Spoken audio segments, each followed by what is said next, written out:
안녕하세요, 지기쌤입니다.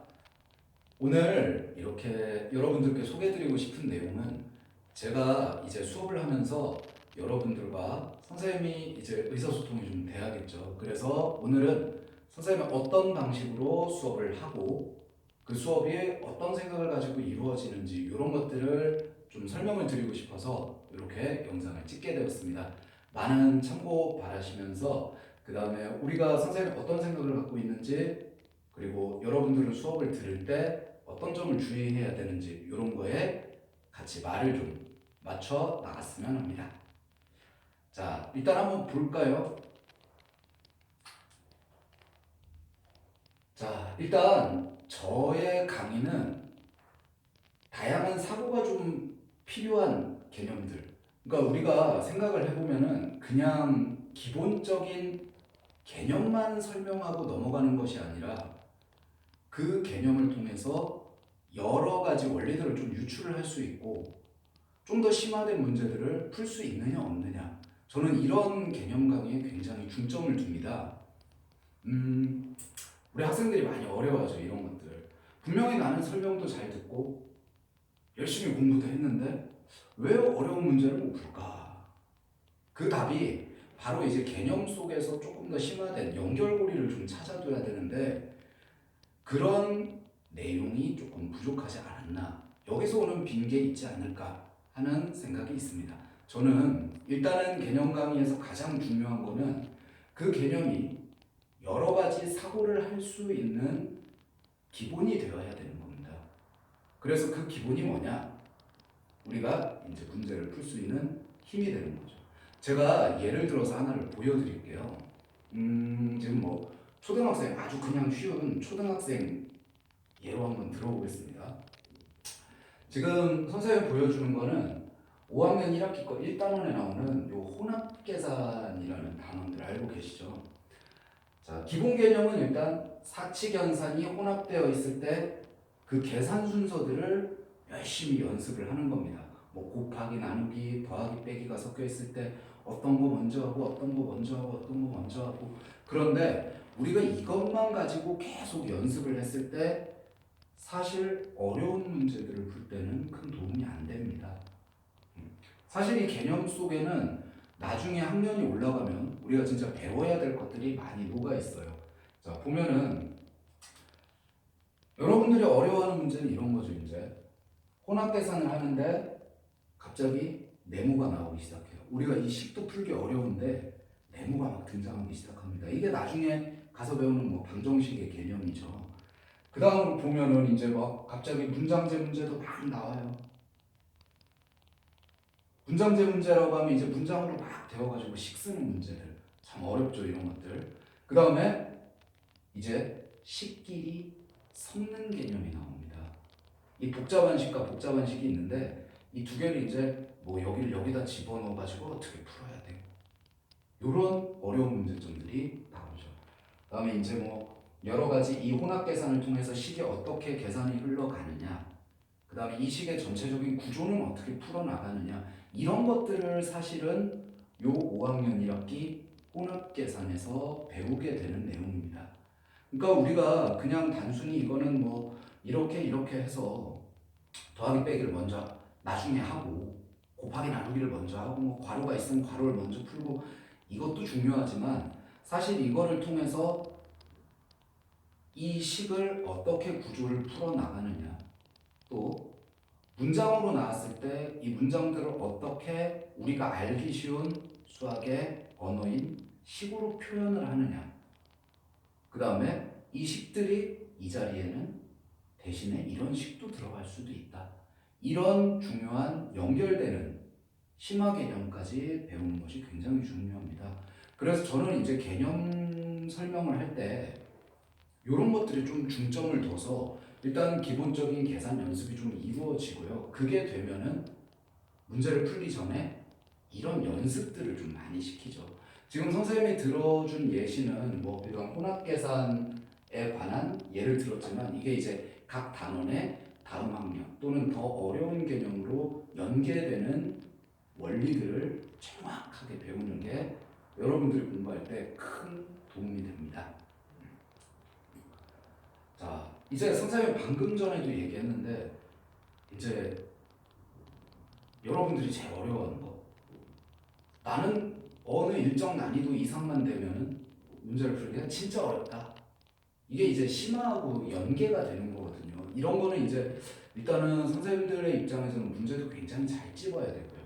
그런 연계되는 문제들을. 그 다음에 그 연계되는 문제를 풀 때 사용되는 이론에 관한 정리가 반드시 돼 있어야 됩니다. 자, 제가 한번 예시를 좀 보여줄게요. 뭐 이것도 이제 뭐 초등학교 2학년 거 다각형 파트에서 나오는 내용입니다. 단순히 뭐 이등변 삼각형 나오고요. 각도 계산하는 문제, 기억, 디귿, 리을의 크기를 계산하는 문제입니다. 요건 이제 이등변 삼각형의 성질만 알면 풀 수 있어요. 그런데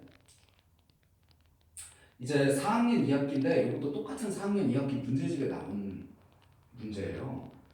보면은 이제 4학년 수준에서 각도가 하나도 안 나와요.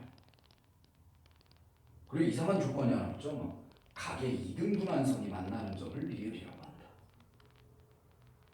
자, 그러면 우리가 이런 문제들을 다룰 때는 삼각형의 각을 뭐 이등분한다, 이런 개념들을 정확하게 알아야겠죠. 이런 일단 용어들을 먼저 알아야 될 거고요. 4학년 수준에서는. 그 다음에 삼각형의 세각의 합이 180도를 이룬다를 식으로 또는 기하, 그림적으로도 자꾸 익숙하게 봐줘야 돼요. 눈으로. 그러니까 선생님 하고 싶은 말은 너희가 문제를 풀 때, 여러분들이 문제를 풀 때 이런 문제만 계속 풀면은 학년이 올라갈수록 수학은 점점 더 어려워질 뿐이다.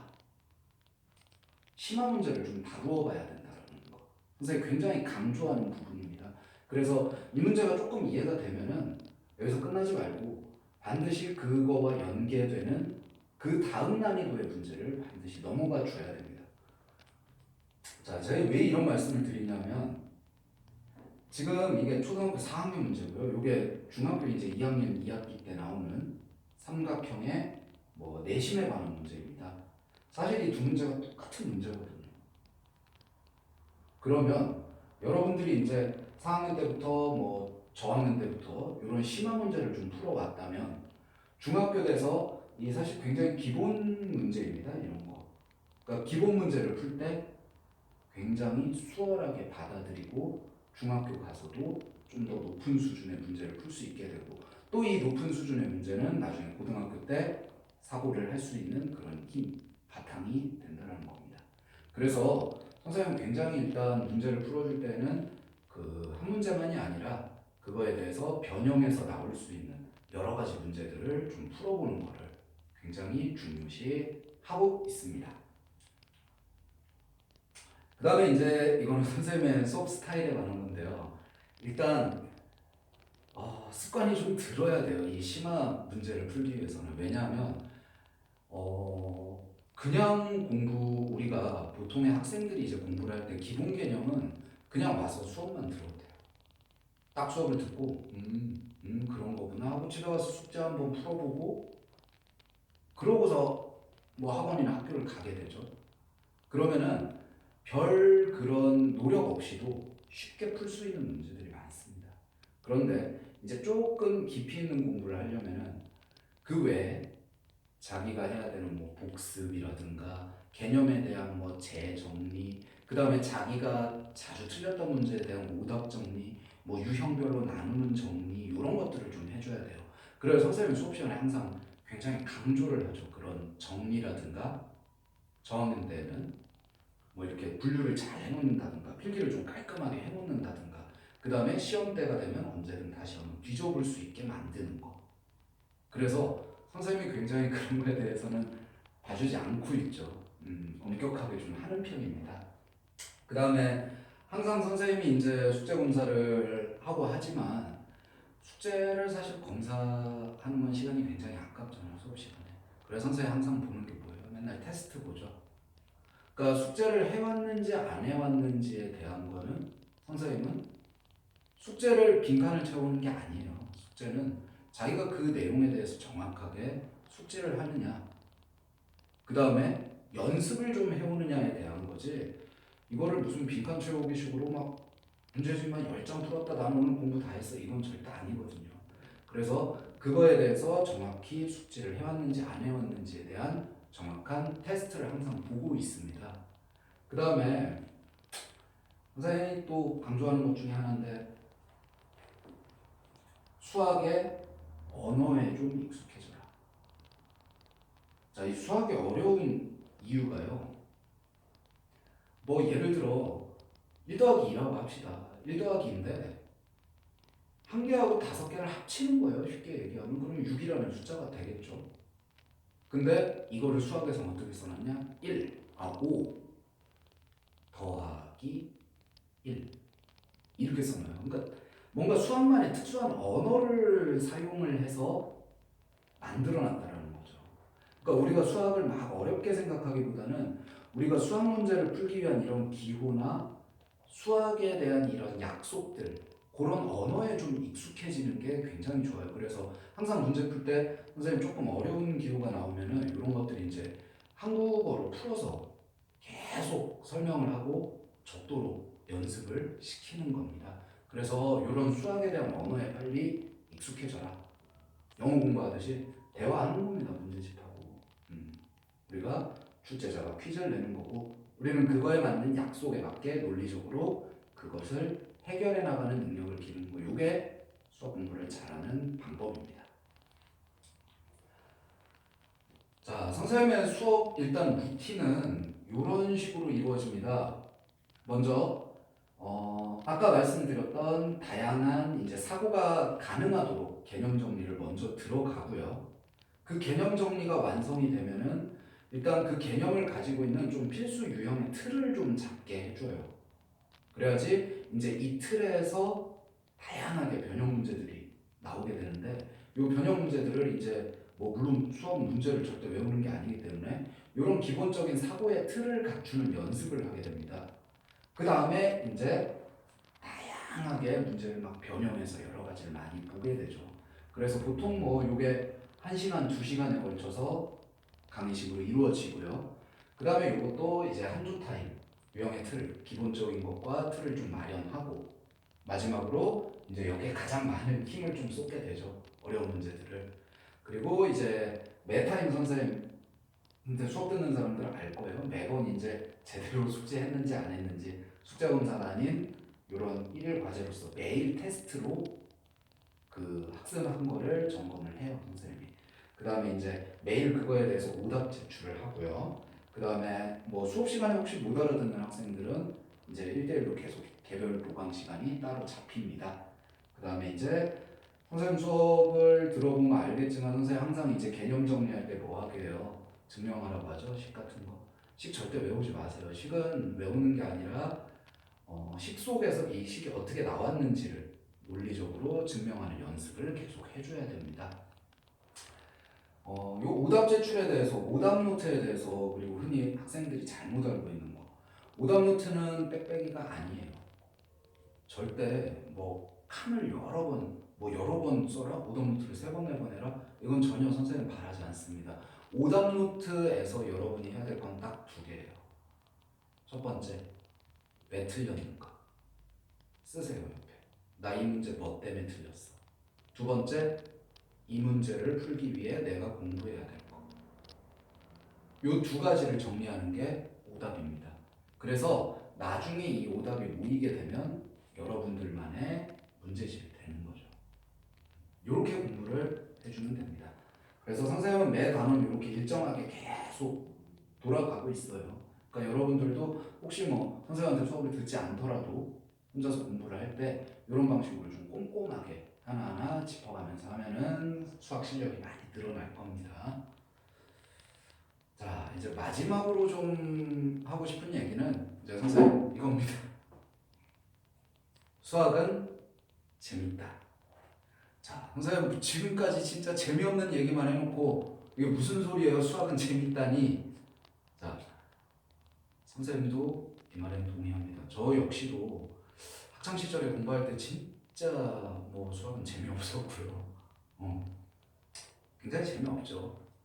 그런데 선생님 이런 얘기를 하는 이유는 수학은 잘 풀릴 때 재밌어요. 잘 풀릴 때. 여러분들 중에서도 아마 굉장히 이런 기분을 가져본 사람이 많을 거예요. 그러니까 어떨 땐 진짜 안 풀리다가 한 문제 딱 풀고 막 머리를 짜내서 했는데 그게 딱 맞았을 때, 답지를 확인했을 때, 동그라미 딱 칠 때 그 쾌감. 선생님은 그거를 원합니다. 그러기 위해서는 여러분들이 뭐 공부하다가 힘들 때 채찍질 해주는 사람도 있어야 되고, 어떨 때는 따뜻한 위로를 좀 건네는 사람이 필요할 겁니다. 그게 바로 저는 선생님의 역할이라고 생각을 하고요. 수학을 뭐 아까 재미있다라고 하고 선생님도 그랬죠. 수학이 뭐 딱히 재밌는 학문은 아니라고. 네. 그런데 풀려야지 이제 굉장히 재밌는 학문이 되는 겁니다. 그때부터는. 그래서 선생님은 여러분들한테 수학이 어려운 거를 머릿속에 집어넣어주는 사람이 아니라 문제를 잘 풀 수 있게 옆에서 도와주는 사람이에요. 선생님은. 어떻게 하면 여러분들이 이걸 좀 더 잘 접근하게 할까? 어떻게 하면 좀 더 어렵지 않게 쉽게 접근하는 방법을 좀 알려줄까? 그래서 선생님은 일단 앞에서 얘기한 이런 것들을 기본으로 수업을 진행하고 있으니까 여러분들이 조금 물론 뭐 이렇게 공부를 안 하려고 한다거나 그러면 선생님이 굉장히 엄격하게 이끌어 줄 겁니다. 하지만 그 속에서 실력이 늘어나고 여러분이 단 한 번만 요 수학이 풀릴 때 느끼는 재미를 한 번만 가지게 된다면 앞으로 여러분의 수학은 무궁무진하게 발전을 할 겁니다. 네. 좀 더 뭐 궁금하신 거는 언제든지 뭐 연락을 주시면은 제가 성실하게 답변을 해줄 거고요. 또 하다가 힘든 부분이 있으면 언제든지 말씀해 주시기 바랍니다. 네, 이상으로 마치겠습니다. 감사합니다.